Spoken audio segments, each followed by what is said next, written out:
Welcome everybody to Houston Oasis. My name is Ted Andrews. I'm a member of the board of directors of Houston Oasis, and I'm the MC today. Sorry we got started a little late, so we'll try to kind of hurry things up so we have enough time for our main attraction. I will say that I'd like to start by contemplating our first core value: people are more important than beliefs. We all agree that freedom of religion is an important freedom, but it's the responsibility of religious people to interpret their religion in a way that doesn't harm others. Then we can all live together well. Okay, I was going to give a few announcements. I don't really think we have enough time for that today. Well, I will. I'll make some quick ones there. We've got a big party planned for December 17th. It's the, let me see if I can get the title right. It's the Houston Secular Solstice 2022 party. It's at a local brewery from 7 p.m. to 10 p.m. And it's going to be co-hosted by Houston Oasis and the Houston Atheists. And basically everyone who is anything in the secular community will be there. At least that's what they say. So there will be snacks. There won't be a big meal, but there will be snacks. There will be local brew. And then there will also be a homeless outreach where we'll be taking blankets and jackets and money. And so hope to see you there. Okay, today we have a very special day today because almost our entertainment and all of our presentations are heavily Oasis based. I mean, we have our lead saxophone player here, Jeffrey Leppart, a longtime Houston Oasian. We have our community moment with Brandon Baldwin. Obviously, those are always Houston Oasians. And then our main presentation, which I'm looking forward to seeing, is all Houston Oasian produced. Of course, Terry Ismert is a longtime drama teacher. Yeah, at a local high school. So she knows what she's doing when it comes to drama. And then we have, she's helped by three other Oasians, Verena, Kalhoff, Victor Snyder, and of course, Ken Ismert, who he is probably around here somewhere. There he is. Okay, great. We're way behind schedule, so I'm going to let Terry just take it over. Yep.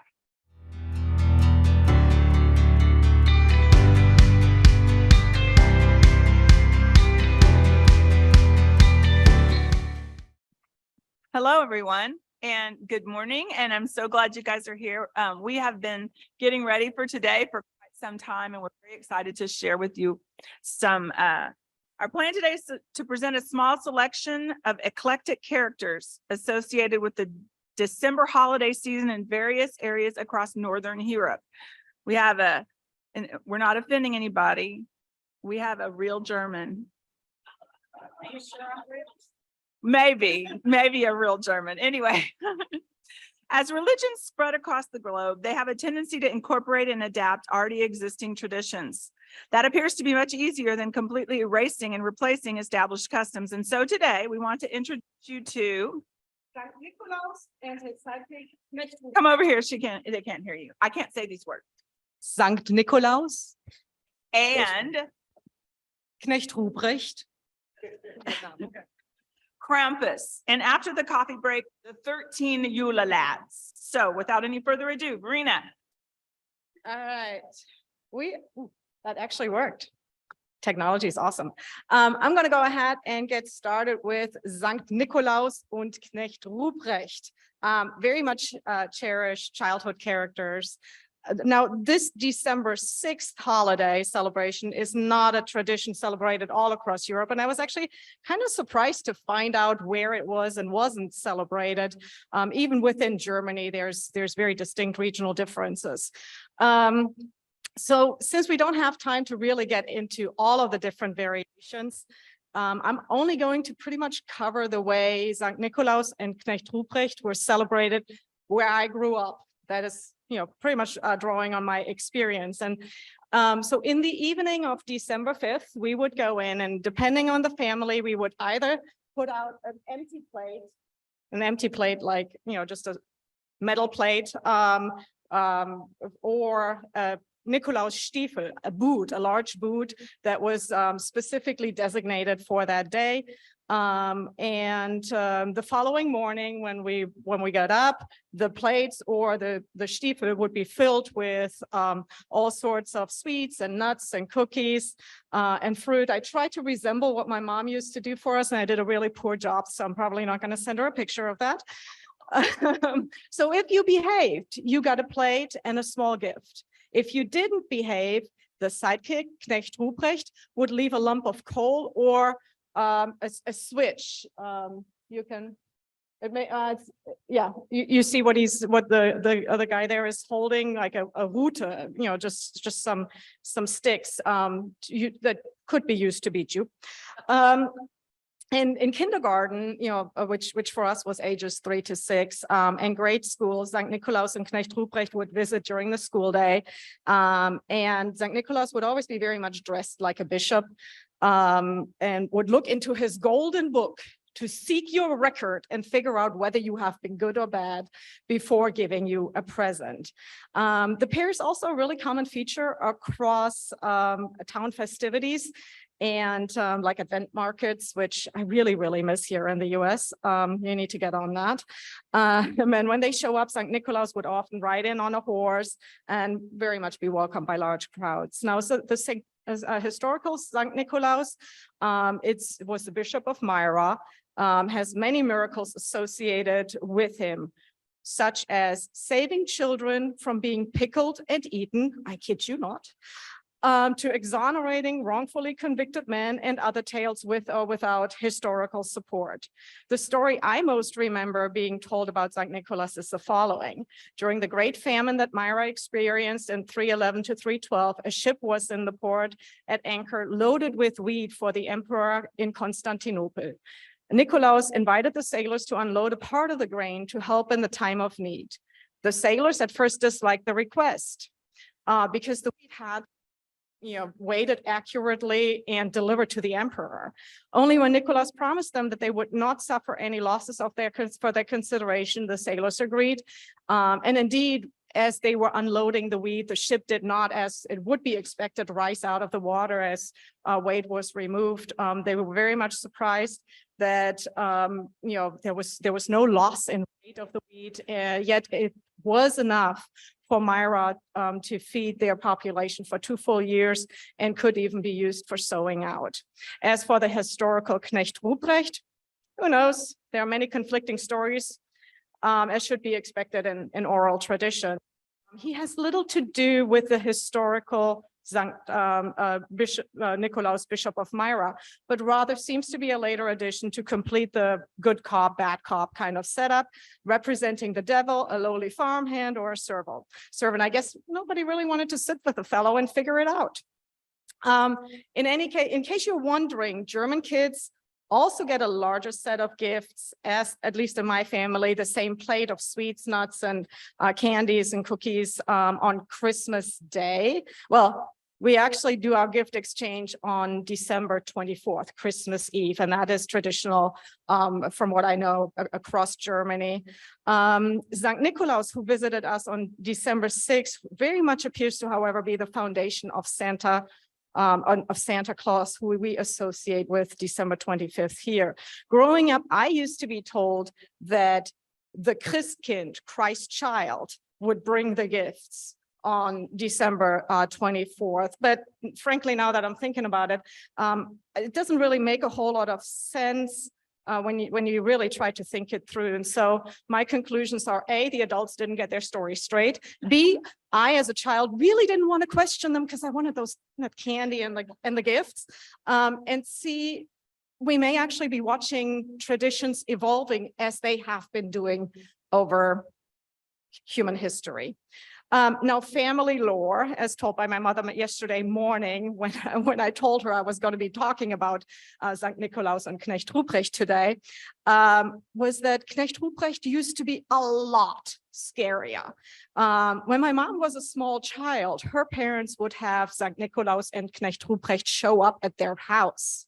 And she very vividly remembers children's legs, what looked like children's legs, hanging out of Knecht Ruprecht's sack that he had thrown over his back.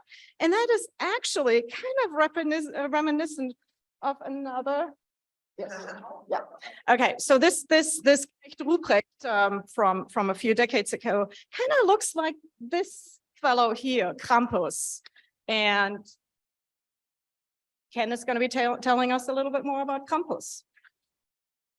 Hello. There. I think we're there. Okay. Krampus, a popular legend, a half goat, half demon monster in southern Germany and Switzerland, goes around punishing misbehaving children at Christmas time. In some stories, he is the more devilish sidekick of Saint Nicholas. Krampus, instead of just beating children or leaving a piece of coal in their shoes, Krampus is said to eat them or take them to hell. His name derives from the German word Krampen, which means claw. Krampus is thought to have been part of pagan rituals for the winter solstice. According to legend, he is the son of Hel, the one Hel, the Norse god of underworld. With the spread of Christianity, Krampus became associated with Christmas, despite efforts by the Catholic Church to ban him. Festivities involving Krampus include the Krampuslauf, the Krampus Run, and this activity, which often involves alcohol. People dressed as the creature parade through streets, scaring spectators and sometimes chasing them. Beginning in the late 20th century, amid efforts to preserve cultural heritage, Krampus runs have become increasingly popular in Austria and Germany. Enjoy.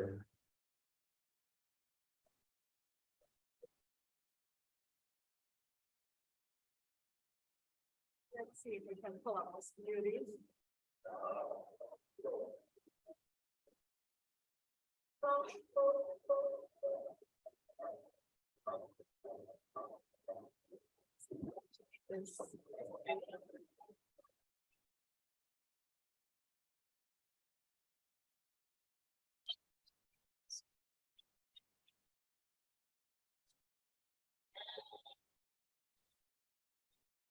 And we actually brought our own little bells with us as well.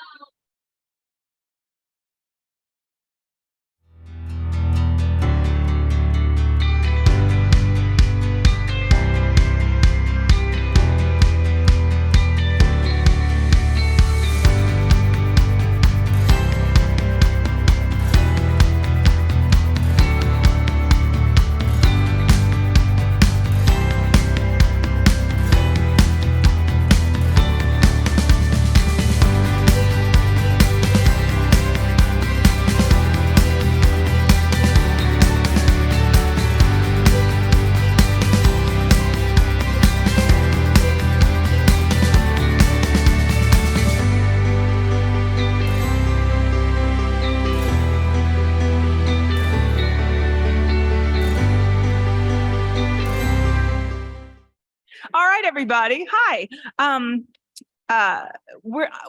here to talk to you, or we're here to talk to you about the Icelandic Jula lads, who are merry but mischievous fellows. They take turns visiting kids on the 13 nights leading up to Christmas.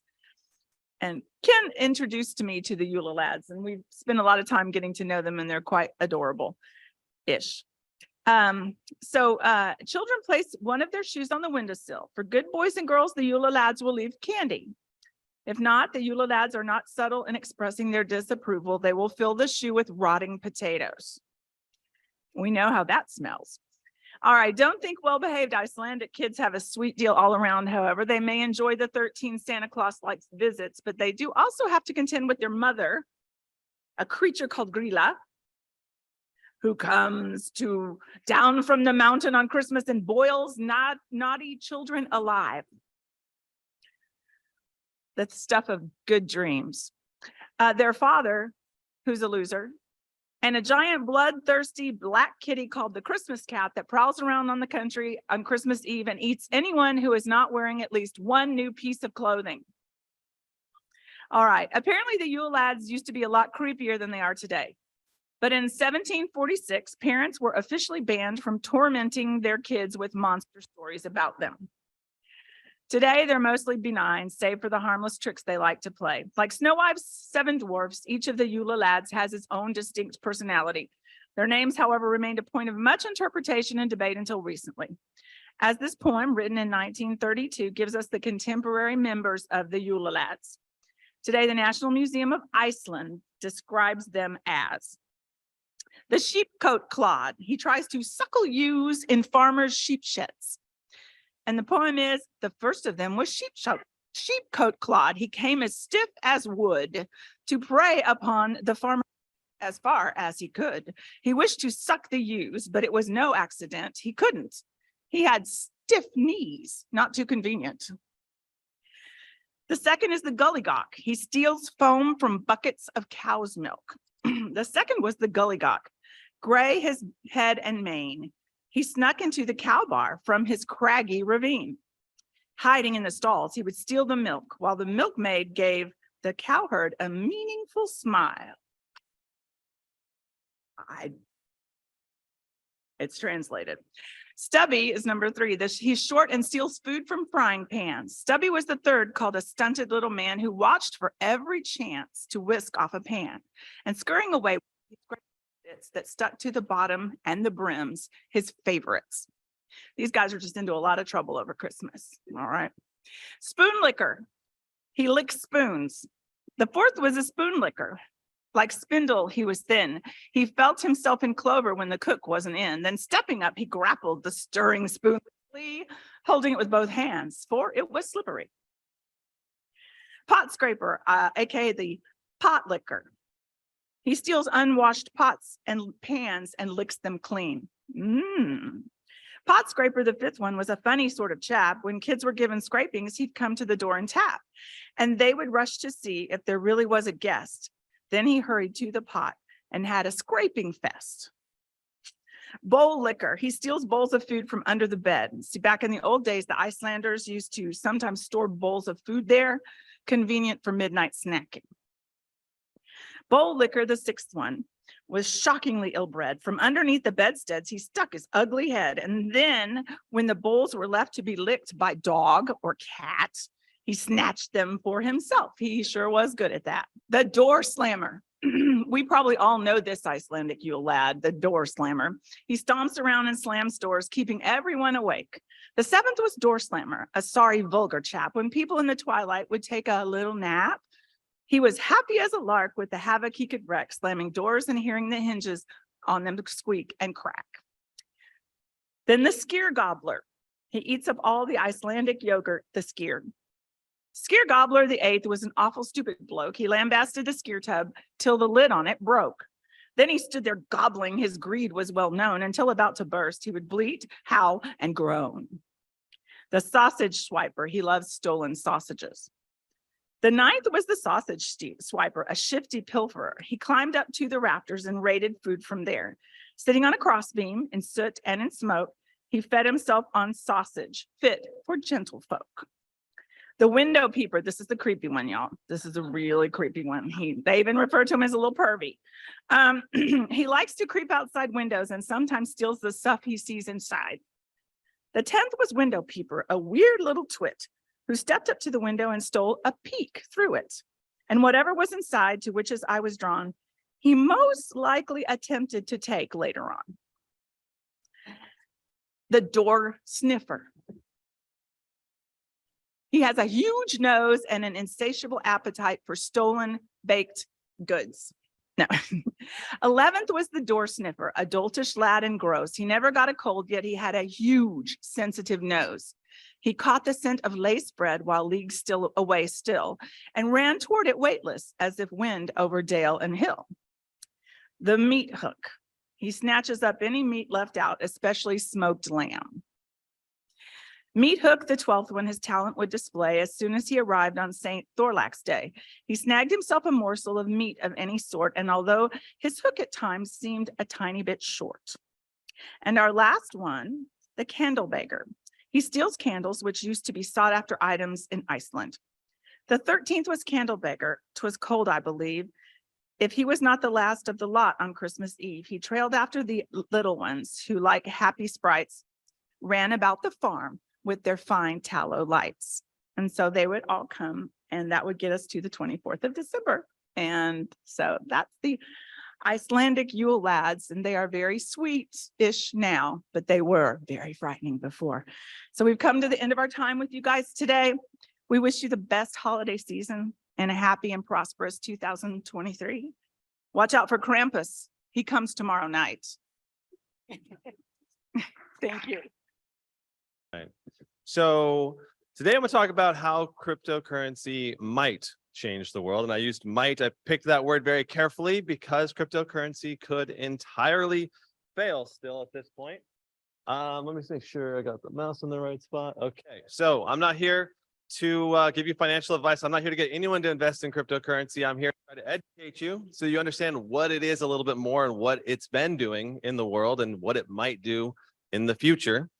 So one thing that's very important to understand is that cryptocurrency is very much the wild, wild west. It's decentralized, meaning that it's the control of it is spread out across many different people, and many times it's anonymous.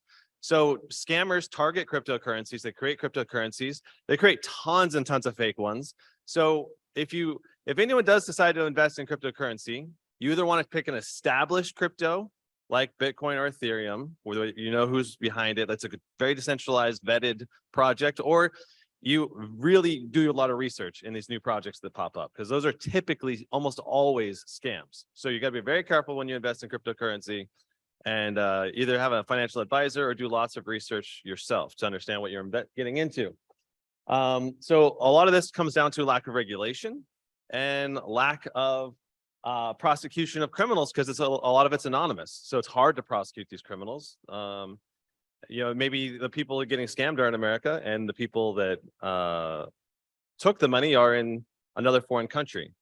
So it takes cooperation of international governments to prosecute these people, and there may not even be rules against it in some cases, because it's presented as a legitimate business, but then it's actually not. And is it really a legitimate business or not? And how all that stuff. So it's very convoluted, and the regulation is still being formed and laws are still being passed, like right now. Like, so there's tons of different things going on with cryptocurrency that you need to keep in mind.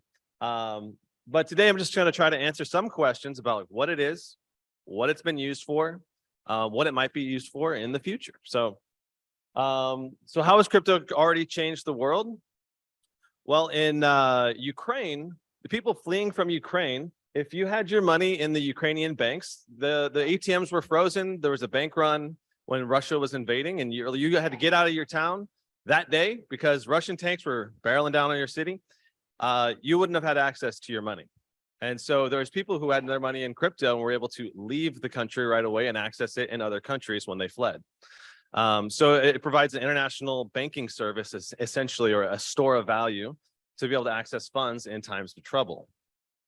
So this is an example that, you know, all the banks across Ukraine were frozen, and the guy had been able to pull money out of his Bitcoin to be able to access it and live in the country he fled to. In addition, crypto served as a vehicle to transact money. Like, so Ukraine had requested donations for the war effort, and over $60 million were donated through cryptocurrency and international borders. And normal banks are very difficult when you come to international transactions. You have to do wire transfers, banking fees, verifications of funds. With crypto, it's just you need the wallet address and off the money goes. And it's very low fees and it's almost instantaneous. So Ukraine was able to raise over $60 million in the first few months of the war. I'm not sure how much they've raised at this point, but it's quite a lot. El Salvador last year made Bitcoin legal tender, which basically just says that the government recognizes it as a form of payment. And they also set up some infrastructure to make sure that it functions. It's a very controversial thing that they did that, and it's debatable whether it's been a success. Some people would say it has been, other people would say it hasn't been. And there's a lot of, I think, bias when it comes to the opinion on whether it was a success or not. So be careful what you read on all of that. Just keep the bias in mind, because banks, of course, want crypto to fail, and a lot of the free thinking type of people are skeptical about it as well. So just everyone has their own inherent bias when it comes to these kinds of financial institutions versus the freedom, I guess, the free-form decentralized finance is a threat in a sense to those established banks. You know, so there's going to be a lot of inherent bias in the media coverage of crypto. And also there's a lot of very bad misinformation if you go across a lot of like YouTube space or whatever, you know, people misleading you on thinking that crypto is more legit than it is, or certain projects are legit. So again, I would advise caution when investing in cryptocurrency and doing research. So someone in Florida in February of this year bought a home using cryptocurrency on the blockchain.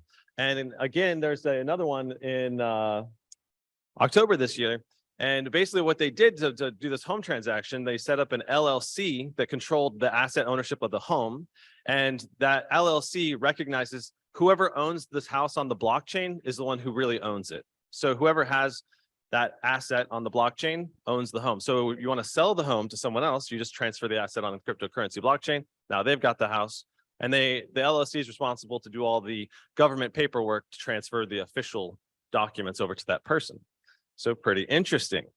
So the current financial world, let's just try to give you a better idea of the potential that crypto has. I think there's 3 types of cryptocurrency. The first one is payments primarily. The second one is stable coins. And the third one is smart contract crypto. We're going to go over all 3 of those. But real quick, I want to give you an example. You want to buy a toothbrush. You swipe your credit card at Walgreens, and the credit card reader sends a little signal to the bank over the internet saying, hey, does this person have money? The bank says, yeah, this person has money. Give them the toothbrush. The store gets the money for the toothbrush. Visa or whatever bank company takes a piece of the transaction fee, and you get to take the toothbrush. All of that happens very quickly, seamlessly. It's all secured. You know, you've got the Federal Reserve controlling inflation through the banking system, increasing and lowering the interest rates, government programs, controlling the flow of money in and out of our economy. And the way US dollars maintain their value is because we have a government to back it up. We have a military say this is $1 is worth this much money. We also have like economic strength, you know, all the companies that are run in America. And all of those things tie together to the value of the US dollar. So how does a cryptocurrency have any value? Where does the value come from? Well, let's go to this one. Yeah. So the primary reason that a cryptocurrency has value is because of the worldwide demand on that cryptocurrency. If that demand falls, the value of it drops. If there's more demand for it, the value of it will increase. So going back to our toothbrush.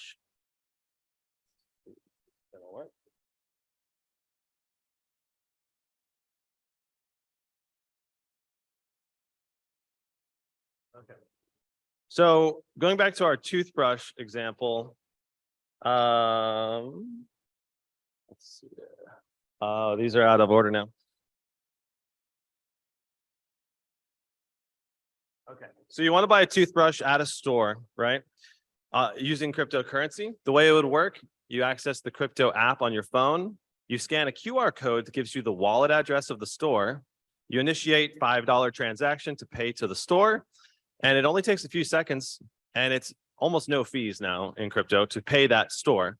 The store gets the transaction of the money right away, and then you walk out of the store with the toothbrush. So you don't need a centralized authority like the bank to verify that you have that money and that the transaction is legitimate. And I think that's one of the greatest benefits of crypto in general, is that you're able to store value and transact without a centralized authority verifying that you have the funds, which enables you to do international transactions, allows you to take your money in whatever country. Like China wants to ban cryptocurrency, or they did ban cryptocurrency because they don't want their citizens being able to just take their money and leave the country, because they want to be able to control all the money flowing in and out of their country.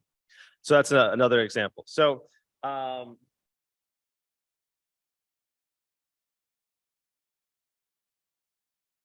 All right, so simple crypto is the storing of value and a payment processing solution. Primarily, it replaces things like Visa or debit cards. And Bitcoin is the most common form of this one. It's the biggest cryptocurrency, and it's the longest running. Now, Bitcoin, I think, is a bit archaic, uses a lot of energy, not very green friendly. There's way better crypto projects, I think, than Bitcoin out there. But Bitcoin's the biggest and it's the most secure. So that's why it's the leading, if you will. And it has the longest track record because it was the first one, the first truly established cryptocurrency.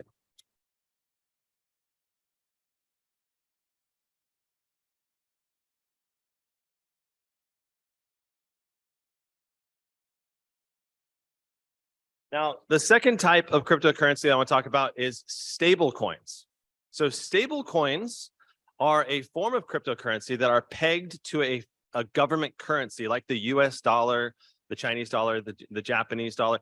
Different currencies will basically be reflected inside of the crypto markets with a stable coin. So if a store wants to take a payment for a $5 toothbrush, they don't have to take $5 of Bitcoin anymore. They can just take $5 of stable coin, 5 USDC, which is what it's called, one of the stable coins. So that way stores and stuff like that don't have to worry about volatility of the asset they're being paid with, because cryptocurrency goes up and down. So someone pays you $5 for a toothbrush, it might not be worth $5 the next day. So they want something that's going to be stable that you can pay with something like a stable coin instead, and it'll follow the government backed value. So that's an example of a QR code. Oh, this has not been showing. My apologies.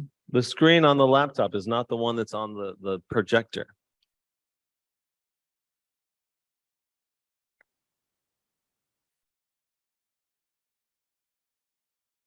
So that's a QR code if you wanted to find the wallet address. I will try it. Okay, this one is working. That's better. Okay. Okay, so if you were to pay at a app and a store, you wanted to buy a $5 toothbrush, you would scan something like that with your smartphone camera, and it would tell the app where you wanted to send the crypto money to. So the store would display this next to the cash register, your camera at it to make the payment. Okay, so what is the blockchain ledger? Basically, the blockchain, this is how you verify that you have money in your wallet, right? Let's say you buy $100 of Bitcoin and you put that into your wallet. How does it know that you have $100? Well, that transaction is stored on a ledger, or just like how you had a checkbook balance, you mark this goes here, this goes here. You spent this much money at the store, you spent this much money. Like, as if you were to write it all down, the ledger is a distributed database across thousands and thousands of different computers around the world, making it very resistant, very hack resistant for at least that ledger protocol. So basically, if you were to access your funds on the blockchain, you need a 12 to 24 word passphrase. That's like how you access your wallet.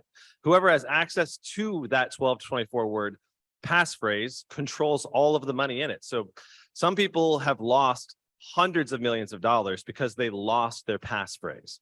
So that's one of the downsides of crypto. If you lose the passphrase, you lose access to it. Or if someone goes into your safe or wherever you store it and they steal the passphrase, they can get access to it. But that's also the benefit of having control of that's like self-banking, right? That's that you have the responsibility for it, and that comes with pros and cons. So no one can take control of it except you, as long as you maintain control of that passphrase. So it's very interesting. 1 minute. Okay. So the last type of cryptocurrency that I want to talk about is smart contract cryptocurrency. So the idea of smart contract cryptocurrency is that you can store complex transactions on the blockchain. So in the same way that people write applications for, say, Uber, that has like, oh, this driver is going to pick you up here, then you do this, then you do that, and the app tracks all of that data. Smart contract crypto can store these complex transactions and be able to do it securely and do it such that billions and billions of dollars can flow through these systems in a trusted way without a centralized authority. So there's a lot of different examples of smart contract cryptos that can provide functions and services to people right now, such as getting a car loan. They do over collateralized loans. So if you have $50,000, you could take a $25,000 car loan out of that. You need to pay more.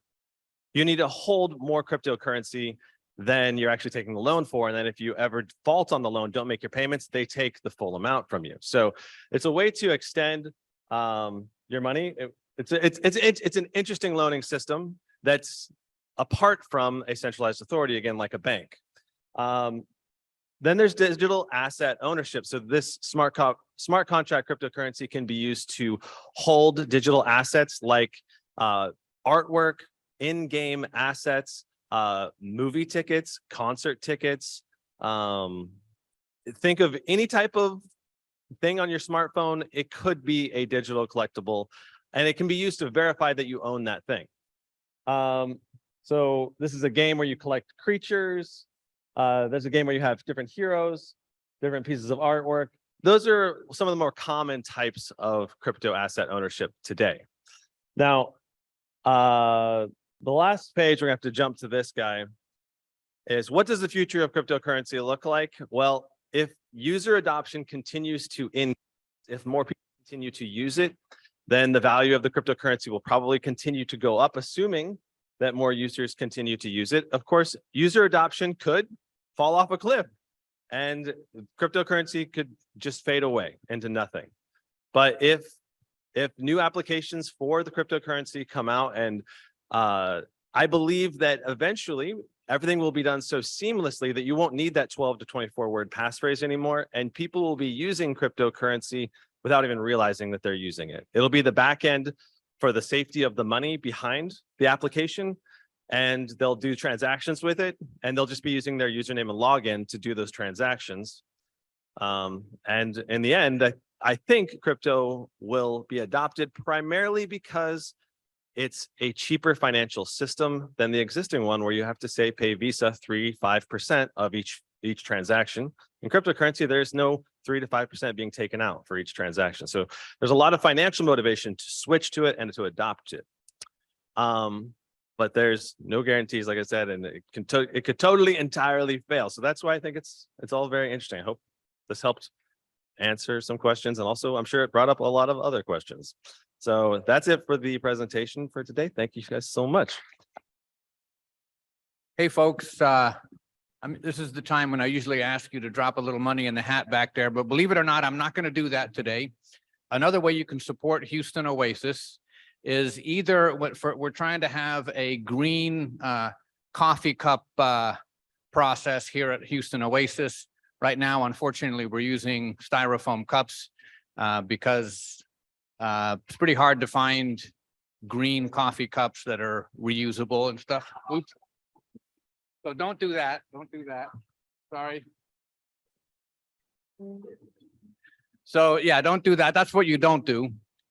But the greenest way to do your coffee here, if you're going to consume coffee here, is to bring your own cup. I keep this in the car and I just bring it in when I come into Oasis.